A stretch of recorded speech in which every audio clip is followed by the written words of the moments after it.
सावन महीने का 7वां सोमवार है। नागपंचमी और सोमवार का संयोग बना है। उज्जैन में महाकाल के दर्शन के लिए रात 12 बजे से श्रद्धालु लाइन में लगना शुरू हो गए। रात 2:30 बजे भस्मारती के लिए मंदिर के पट खोले गए।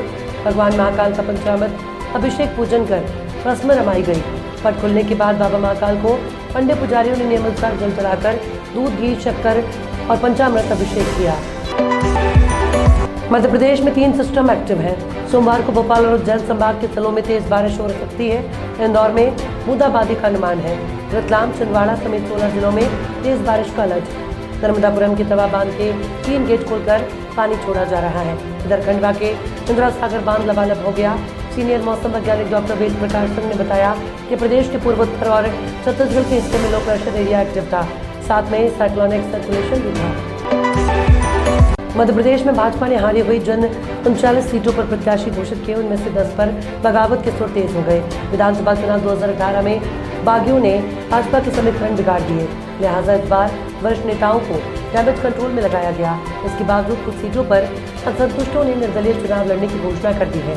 पिछले चुनाव में बागी बने और पार्टी छोड़ चुके लोगों को टिकट देने से भी कई सीटों पर भाजपा में नाराजगी सामने आ रही है। मुख्यमंत्री योगी आदित्यनाथ ने कहा कि यूपी देश का सर्वाधिक जनसंख्या वाला राज्य है। उसके बावजूद निवेशक यहाँ आना नहीं चाहते। लोग यहाँ आने से डरते थे। उत्तर प्रदेश का नाम सुनकर लोगों में भय पैदा होता था, पर नीति आयोग और आरबीआई की रिपोर्ट देखें तो पता चलेगा कि 6 वर्ष में यूपी देश का सर्वाधिक निवेश वाला राज्य बन गया। यूपी अब बीमारू राज्य नहीं रह गया। छत्तीसगढ़ में प्रवर्तन निदेशालय की टीम ने फिर छापेमारी की है। रायपुर, रायगढ़ और दुर्ग, भिलाई में सट्टा कारोबार से जुड़े 8 लोगों के घर छापा मारा गया। रायपुर में 3 जगहों वॉल फोर्ट, सिटी, स्वर्णभूमि और अशोका रत्न में रेड मारी गई।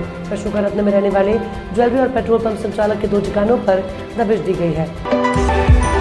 जम्मू कश्मीर के पुलवामा में सुरक्षा बलों और आतंकियों के बीच रविवार शाम से एनकाउंटर जारी है। बताया जा रहा है कि यहाँ के लहरों गांव इलाके में 2 से 3 आतंकी एक मकान में छिपे हुए हैं और यहाँ से सुरक्षा बलों पर गोलीबारी कर रहे हैं। पुलिस को शाम 7:30 बजे सूचना मिली कि पुलवामा के परिगाम गांव में कुछ आतंकियों को देखा गया। पुलिस ने सेना और सीआरपीएफ के जवानों के साथ उन्हें पकड़ने के लिए इलाके की घेराबंदी कर दी।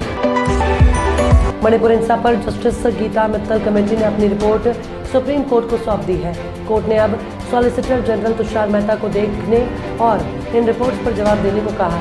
आपको बता दें कि मणिपुर हिंसा को लेकर सुप्रीम कोर्ट में याचिका दायर हुई थी। इन याचिकाओं पर सुनवाई करते हुए सुप्रीम कोर्ट ने हाईकोर्ट की 3 पूर्व महिला जजों की एक कमेटी बनाई थी।